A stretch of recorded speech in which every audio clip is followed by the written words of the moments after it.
Sorry this started late. I'm feeling a little creative today. I wanted to go over the first time I was attacked by a woman.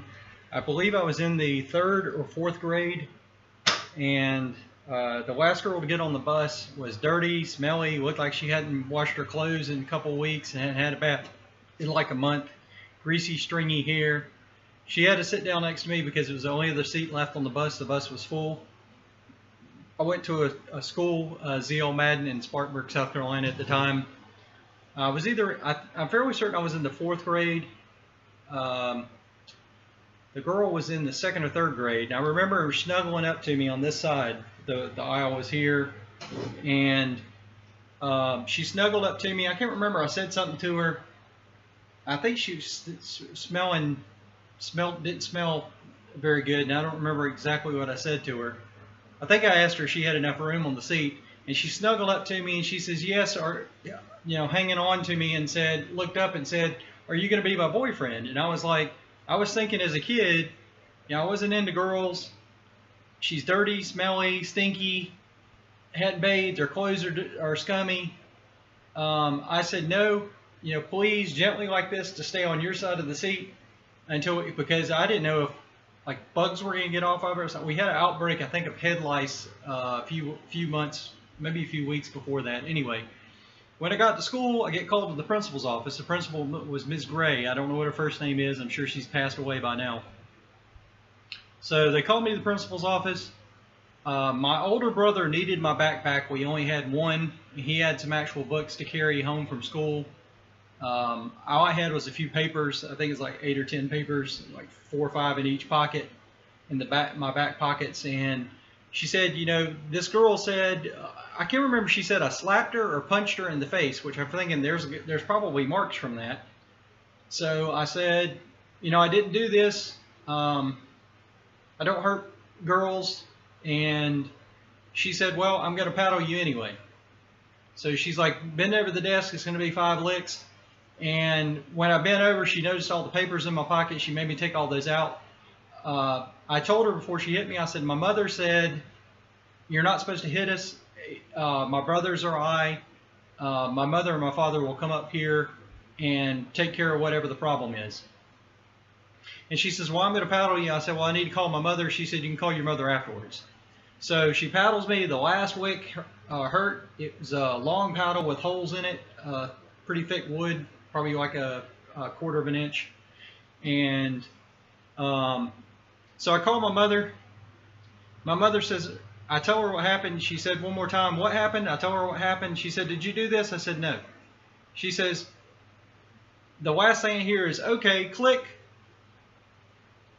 And the woman says, what'd your mother say? I said, she asked me what happened. I told her and she hung up. So she says, well, what do you think she's going to do? I said, she's probably on her way up here. So she said, go sit in the lobby and I'll talk to her when she gets here. So my mother comes up.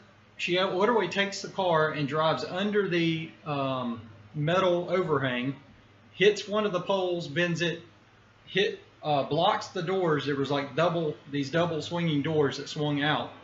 And she had to actually move the car and backed into another pole in order to get out because she couldn't open her door. And then she kind of halfway climbed over the hood. And she has a long metal steel tipped umbrella in her hand. And she comes through the door, comes through the other door. She says something to the woman that's at the front desk, which there was another door that's open into the principal's office. And my mother said something to the woman, and she's like, I'll call the police. And my mother comes to me and she said, where is she? Is it this one? And I said, no, it's her back there.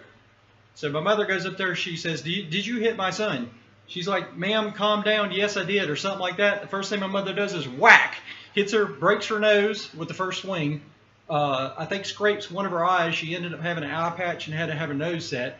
She beats her 5 or 10 times in the floor. She's going, oh, please, no, stop, with blood coming out of her face. And she beats her until the umbrella tears up, basically screaming, I told you not to hit my child. There's a letter on file. You should have called me. Don't ever hit my children again, that kind of thing. The woman on the front calls the police. My mother sits down with me and waits for them. They come, cuff her, sit her on the sidewalk, back the car up into a parking space.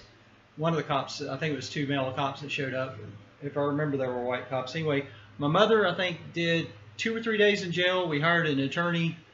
We went to court. I think I was, like I said, I think I was 10 or 12, maybe 13 years old. I remember telling the judge what happened. My mother's attorney said, basically, you paid the attorney more than I can fine you. You had the letter on file. He tells the principal, next time you need to make sure that there's not a letter on file, that you can't administer physical corporal punishment on children if their parents told you not to. And that's the policy. The principal said at that time, it doesn't matter anymore because I retired. I believe at that time she was 53, maybe 63 years old, somewhere in there. Anyway, that was the first time I've been assaulted a few times by women after that. You can go if you want to read more about the assaults. I've tried to dump them out of my head. I've done years of counseling. It's at victimarrested.blogspot.com, and there's another one at gardnerrape.com, and there's a link .blogspot.com, and there's a link between the two. And there's also sexmisconduct.blogspot.com. So it's sexmisconduct.blogspot.com, victimarrested.com, and .blogspot.com, and gardnerrape.blogspot.com. Thanks for watching. Please like, share, subscribe. Let me know if you want to hear any more of the history from my past. I hope you haven't had to go through this kind of thing. If you've had some abuse, I could probably help you. I do have a blog, which I highly recommend. My book, dopsychology.blogspot.com. The book's by the same title. The shame, guilt, and forgiveness are the best two, or the most two worksheets that I have on there. They take about 5 minutes a piece. People told me they're like magic. They'll help you with recovering from addiction, shame, guilt, forgiveness. Basically, if you've got unwanted software programs running in your head from your childhood, they help